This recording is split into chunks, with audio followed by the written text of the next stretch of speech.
All right, this is part 3 to how to handle a psychotic break in meditation. What responsibility and opportunities does an organization like the Goenka organization have for meditators who lose the plot and have a psychotic break? It's very rare, as we've discussed in episode 1 and 2.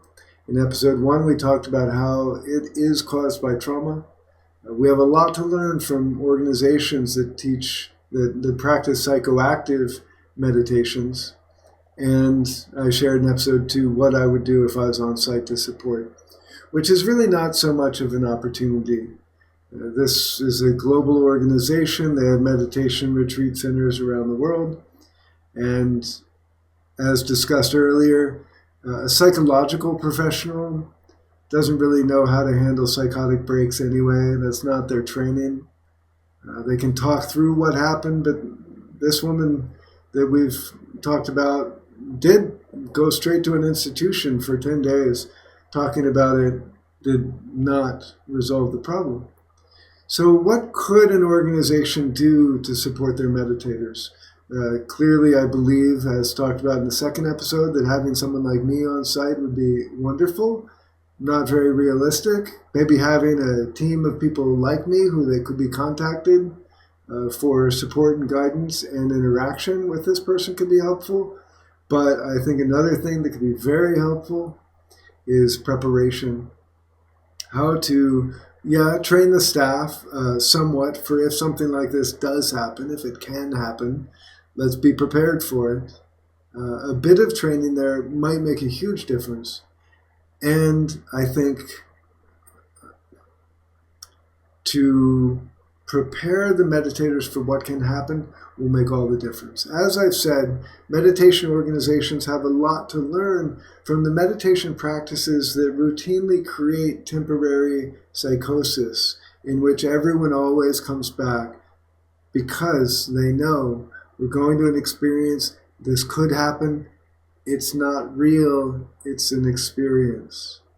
It's akin to a dream. That is huge. So if, for instance, they were to watch a 5-minute video before the meditation retreat, or maybe even before getting on site, where you have to watch this video, you have to be aware, probably sign something, say, I watched it, I got it. It's that important. Because if I have an experience where I find myself in an extreme state, I can be reminded, you remember we said this could happen, and don't worry, a couple things are going to help a lot.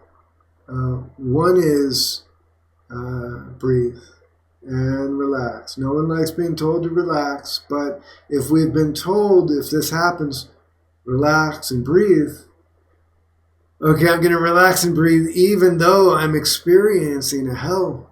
Let me see if I can color this a little bit. There we go. My internal experience is like a fire, nightmare.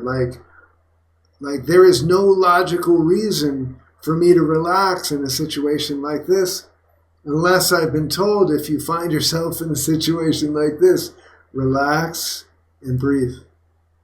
Now, the thing is, if you relax and breathe, your physiology is going to be in a state where you can start to learn what's really happening.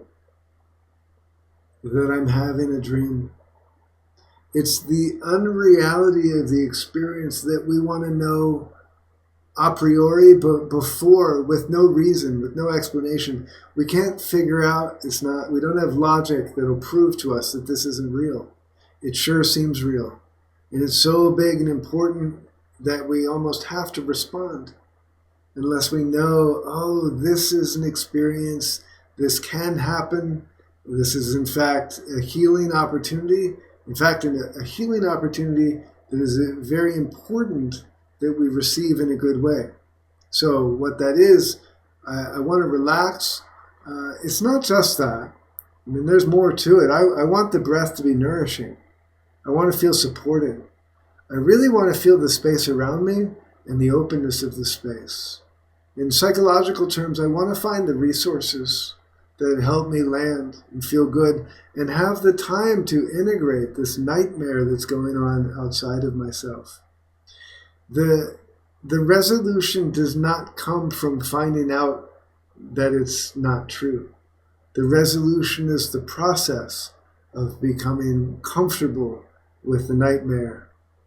And once we're comfortable with it, we can see that, well, that's just an experience. So what I think would be perhaps most useful for the Goenka organization, realizing sometimes this could happen, and when it does, it's devastating for their meditators, but it's also very harmful to the organization and creates very bad word that, for one, very bad things can happen to people on the retreats, and also very bad that they didn't really do anything to support because they didn't know how.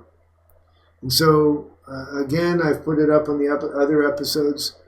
Cheetah House is an organization that talks about the harm and how to handle the harm that can come from spiritual practice and how that relates to trauma. And again, I am happy to support in my way if anyone needs that. And so this concludes the series of how to handle a psychotic break in meditation. And I hope this information spreads to have an impact. If you know anyone who's had a psychotic break, this might be a doorway for them. And all of the current meditation organizations that I'm familiar with, we are in a ripe learning process with an opportunity to help people to integrate trauma and spiritual practice. Spiritual practice will tend to bring it up, and we need to learn how to put it down in a good way. Thank you very much. Wishing you the very best. Bye-bye.